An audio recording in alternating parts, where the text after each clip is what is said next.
Hello everybody, welcome to Deconstructor. This is Karan here.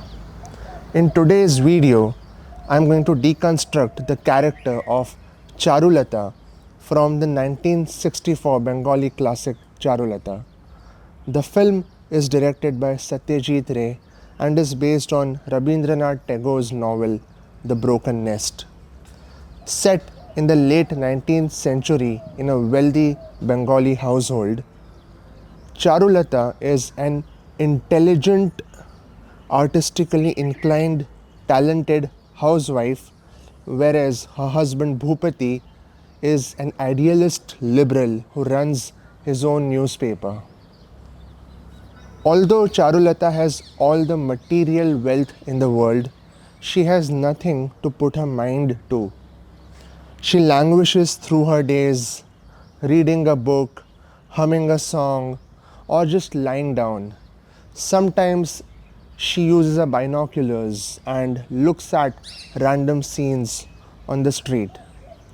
How to pass her time and what to do becomes a big task for her. Her husband, Bhupati, although he is a great guy, has given his everything to his newspaper. He is intellectually unavailable for her. Whenever they meet, their interactions are small talk or pleasantries at best. Charulata is lonely, in the need of true companionship, and her husband Bhupati is intellectually unavailable. This is the moment where a storm comes. Bhupati's young, clownish cousin Amal arrives and decides to stay at their house for a few days. Perhaps as destiny's cruel joke, Bhupati asks Amal to guide and mentor Charulata and help her hone her writing skills. We have a classic scenario now. The husband is busy at his press the whole day, while Charulata and Amal are together alone in the house.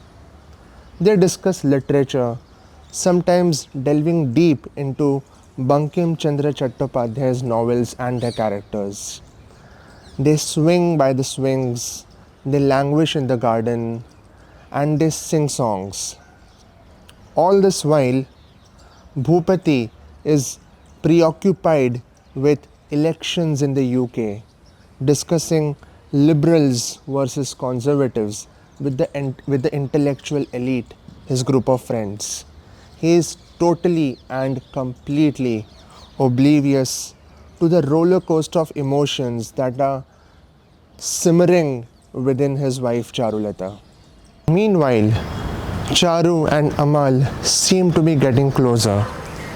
She gifts him a handmade notebook in which he can do his writing. She also gifts him handmade slippers. In one scene, she looks at him with her binoculars, her desires evoked. Charu's self-repressed emotions and desires start surfacing. She gets jealous at her sister-in-law who used to make pan for Amal. She gets mad when her husband brings out a marriage proposal for Amal with assured travels to Europe, but laughs spontaneously, unrestrained, when Amal refuses the marriage proposal and decides to stay in Bengal only. The two spend more time with each other, singing songs to each other, playing a borderline flirtatious game. Whenever the husband comes to the house, all he does is obsessively talk about politics.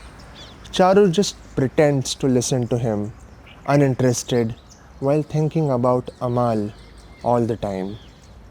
Challenged by Amal to write, she weaponizes her memories from her childhood, from her village, and writes a fantastic short story, getting published in a renowned magazine. When she gets a copy, she storms into Amal's room and throws it at his face, perhaps implying that, or rather, perhaps making a statement that she too has all the skills, all the talent, and all the intellect that he keeps talking about. In a fragile moment, Charulata runs towards Amal and hugs him tight. It is now clear as day to her that she has fallen for Amal.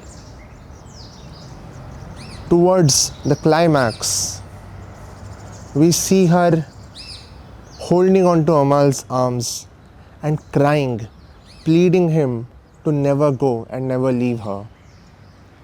It's very clear that Charu has completely given in to him.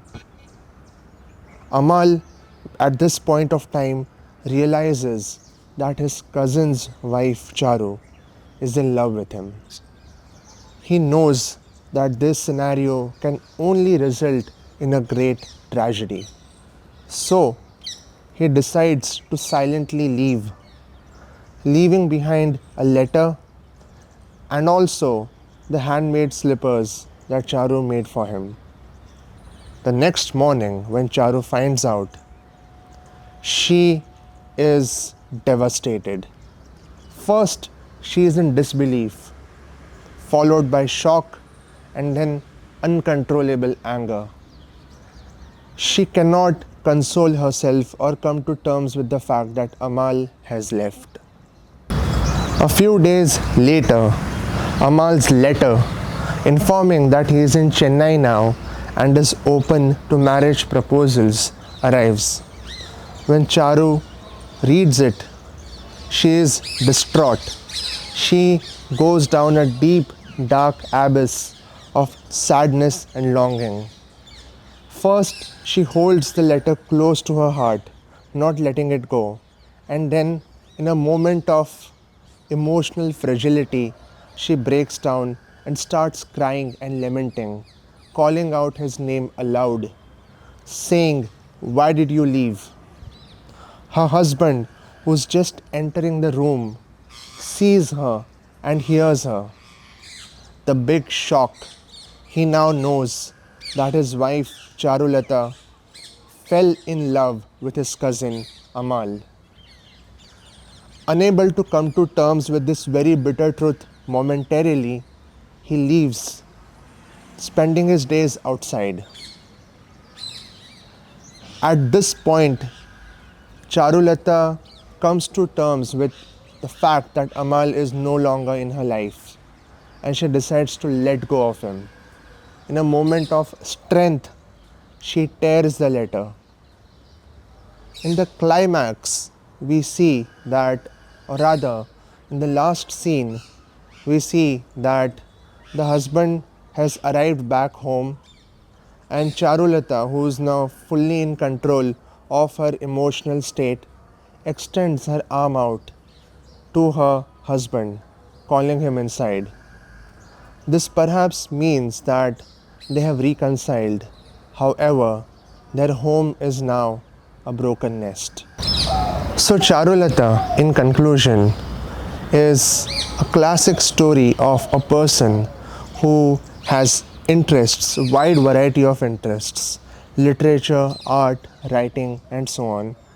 But she is not able to channelize those interests in the presence of or with her partner or her husband because he is unavailable for her intellectually and also in terms of time.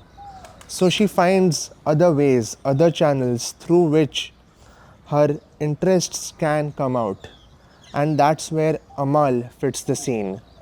So Charu is not desiring any affair or anything with Amal. She is just desiring a connection that can help her channelize all these interests that she has and all these passions that she has. And Amal becomes that channel. And she loves the fact that in the presence of Amal, she can write, she can discuss literature, she can do art. She wasn't able to do this when she was alone and when her husband was around. So this is perhaps why she falls for him, because she loves what she becomes when he is around or with him. And when he goes she is devastated momentarily because she's left with this possibility that now she will crawl back and become her older self, letting go of all these passions and interests that she had. But I think the film is great because it shows that she finds the strength within to let go of Amal when he is not around, and perhaps she will continue doing the things that she loved: writing, reading, making art, discussing literature, and so on. Perhaps now with her husband. So I think Charu comes of age in the film, and perhaps the film tries to tell us through Charu's character that we don't really need someone to help us channelize the various passions that lie within us. We can do them ourselves. We can exercise our own mind and our own abilities and do them on our own. And that is precisely what Charulata will also do in the film.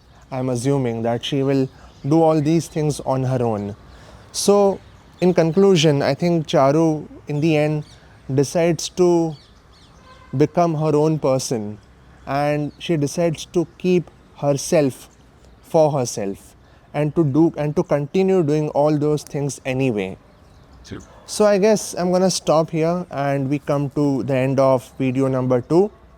I would really love to hear your thoughts, your comments, and uh, your opinions about the Deconstructor series.